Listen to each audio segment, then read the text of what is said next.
If your cruise leaves from Vancouver, British Columbia, there are a few things to know. To first, make the most of your time in this amazing city.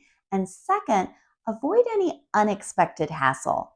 Hi, I'm Kristen from the bargainchasingtourist.com. I've been cruising since 2000 and I actually worked aboard cruise ships for 5 years.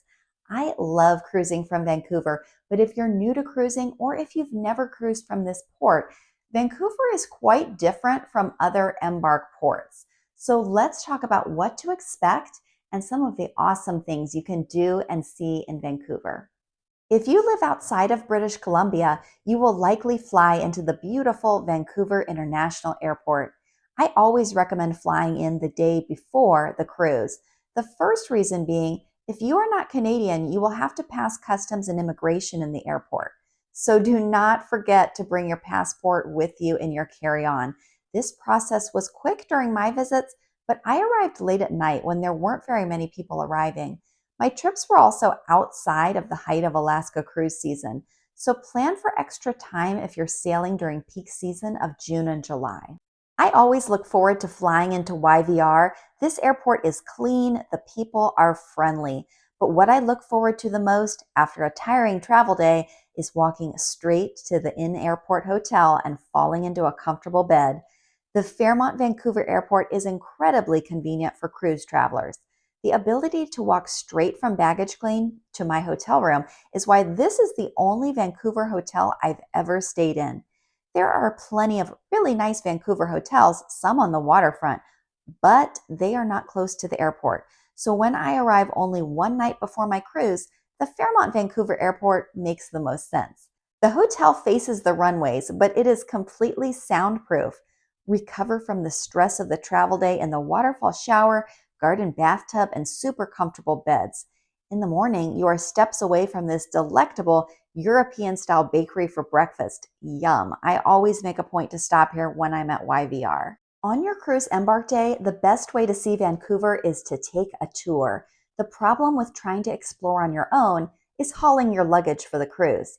Keep in mind, once you board the cruise ship in Vancouver, you cannot go back outside. This was the case even when my cruise didn't set sail until 3 a.m. the following morning.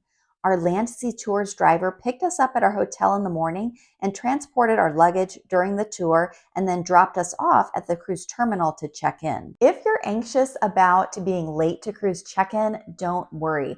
I booked the cruise through the Shore Excursions group, and they provide tours specifically for cruise guests and guarantee that you will be to the ship on time. In fact, I'm really glad we booked this tour because about 2 days before our departure, the cruise line notified us that due to weather, the ship would not be getting into Vancouver until later and we would not be able to board until about 3 p.m. So had we not booked the tour, we would have been waiting with all of our luggage. I love that our tour let us explore Stanley Park, which is a must-see highlight of Vancouver.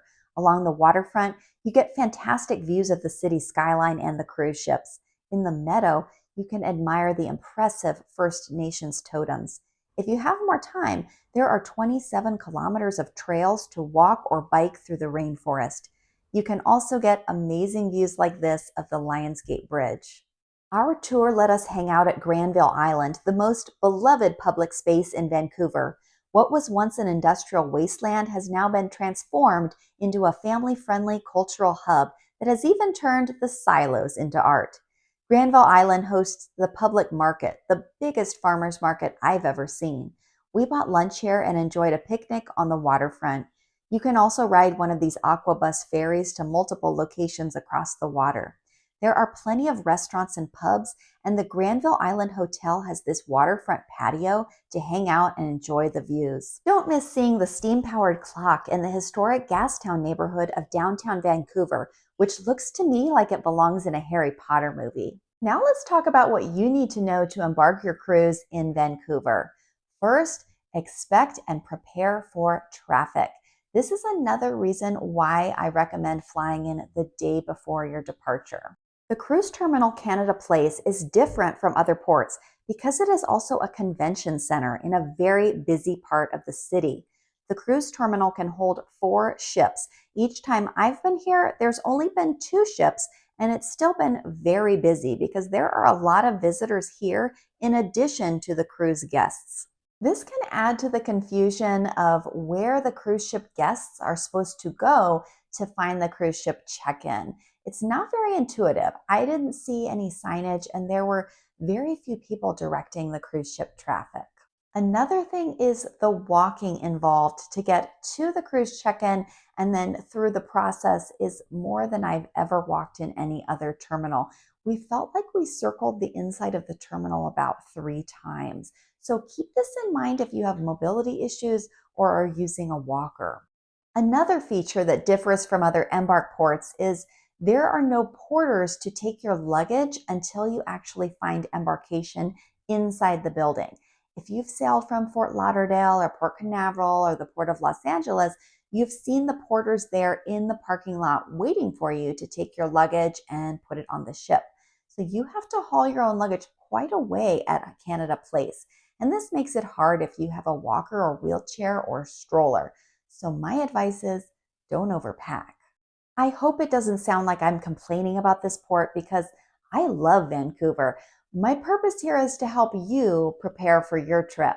I hope you've taken away some helpful information for cruising out of Vancouver, BC. I'm Kristen from thebargainchasingtourist.com. Let me know in the comments your tips for visiting Vancouver. And if you like this type of cruise content, make sure to like and subscribe. And I hope to see you at sea.